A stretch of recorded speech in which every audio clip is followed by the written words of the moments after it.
artificial flavors and preservatives, as well as grains.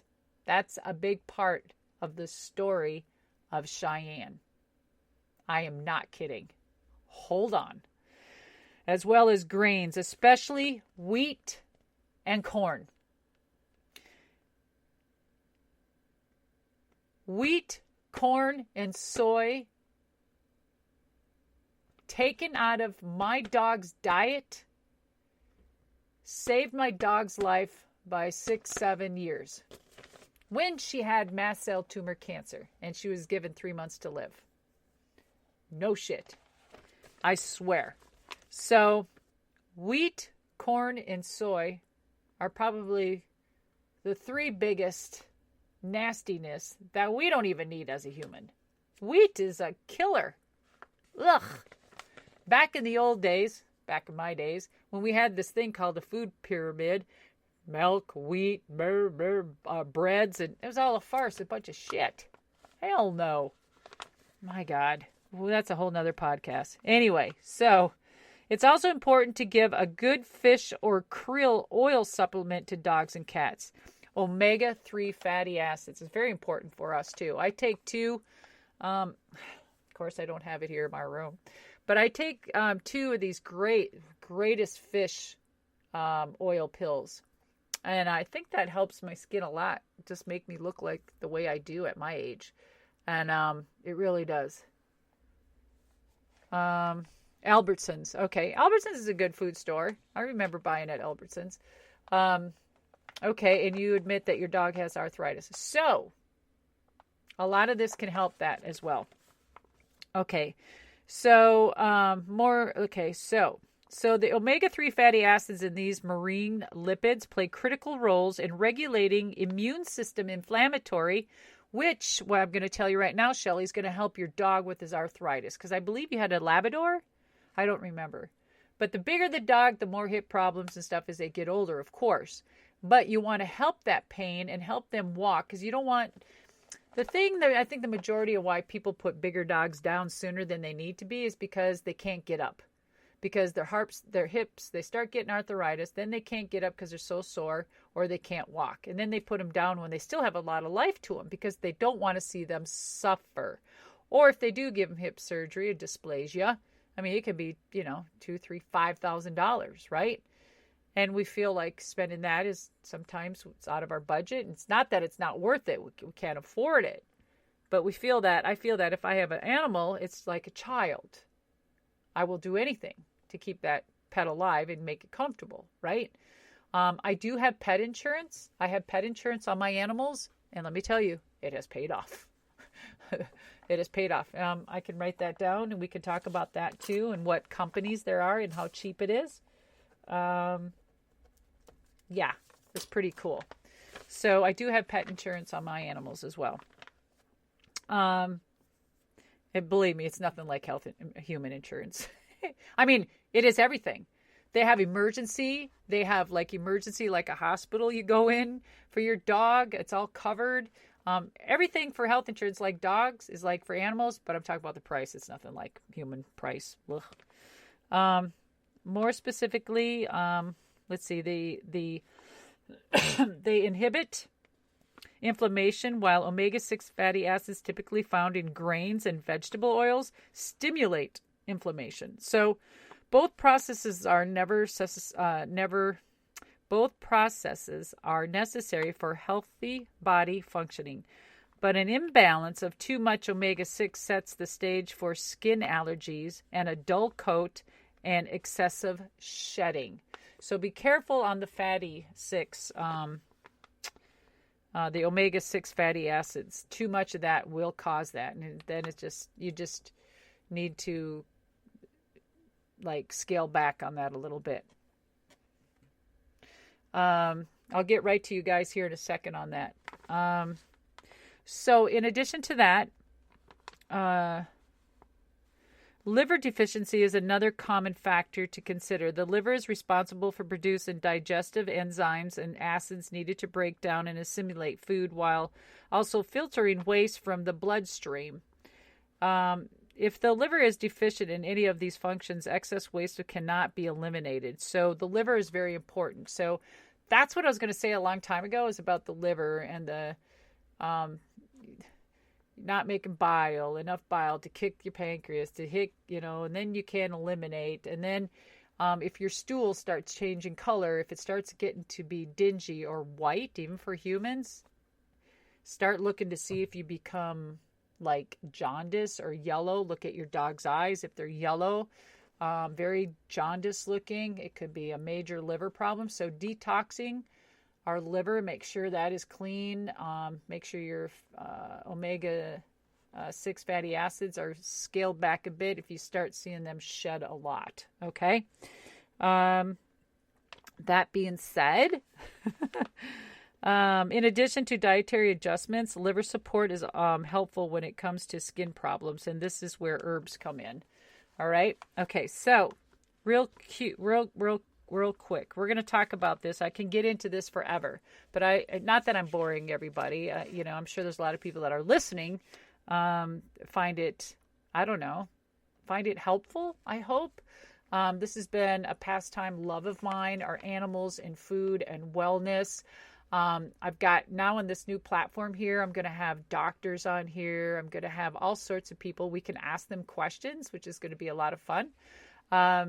Just everyday people. So motivating people that came from the streets that are highly successful as CEOs of their own company. So a lot of cool stuff.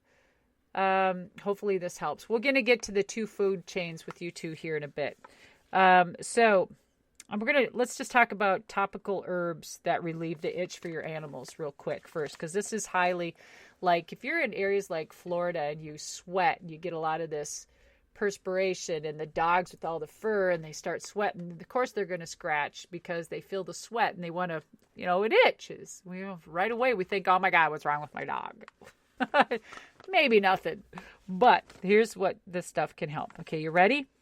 So, burdock. It's a burdock root. Now, a lot of this stuff applies to humans as well.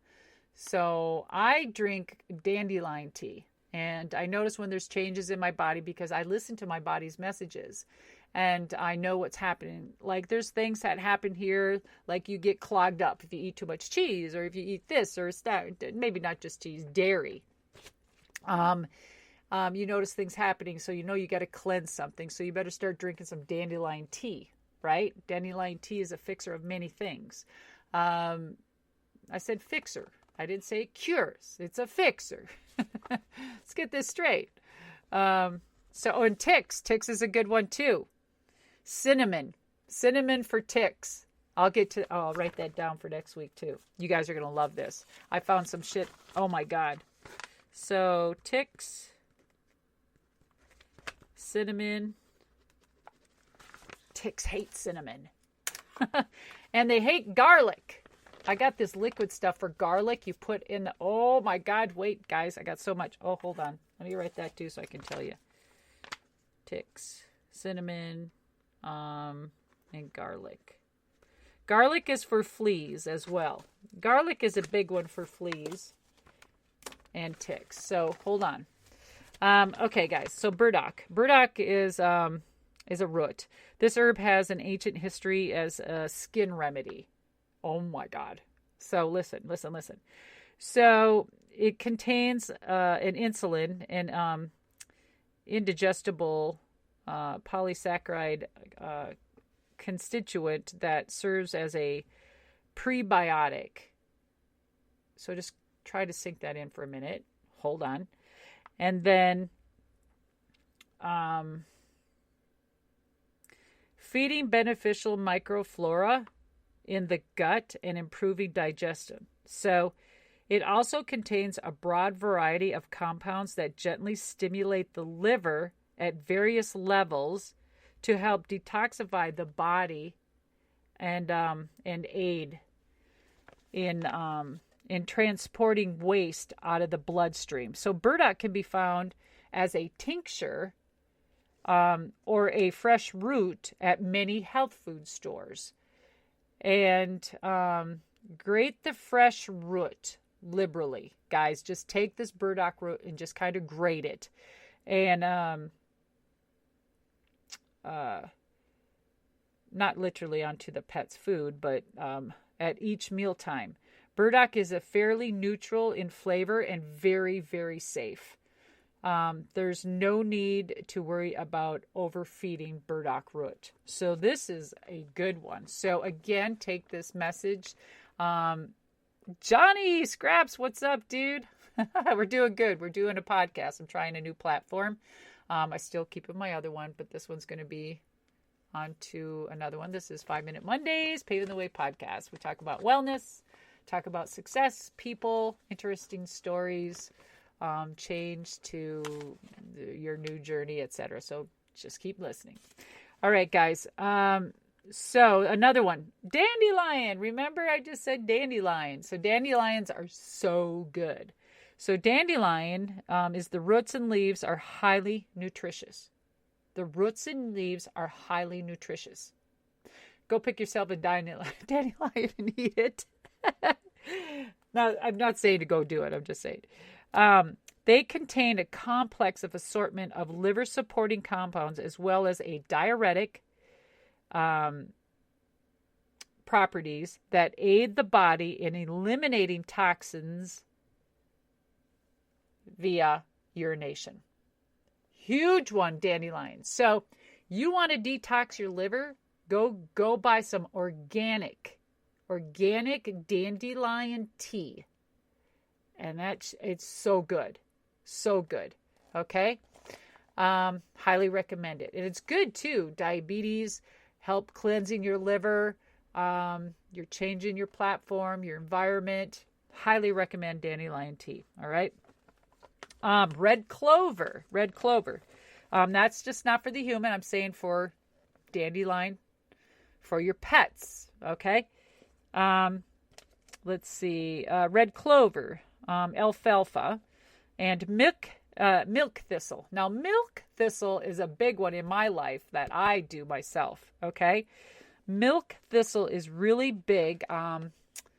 I've recommended it to a few friends for their pets. Milk thistle is amazing.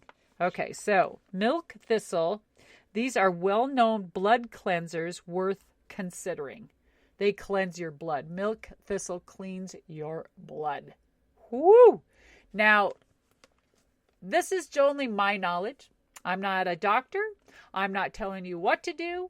I'm not saying blah, blah, blah. I'm saying something to think about, because once I'm on here telling you that this is a cure or this helps this or this, there's going to be somebody out there saying blah, blah, blah. No. Do your research. I back it up. I recommend it. Been using it for years. Highly suggest it. Okay, so other thing is milk thistle, as I said, is a well cleanser for your blood. Look for formulas that contain a balanced array of all three. Okay, so here's my suggestion to the two, Shelly and Lewis, too, with the dog food. I'm going to stop here and help you two here in a second. We're going to grocery stores and Walmarts. I understand our budgets and whatnot. Trust me. If you go to your health food store, if you have a Health Foods, or if you have a Trader Joe's or whatever they are out there, I don't have any because I live in the boondocks, but I have a different health food store, which is huge. It's called Rutabagas.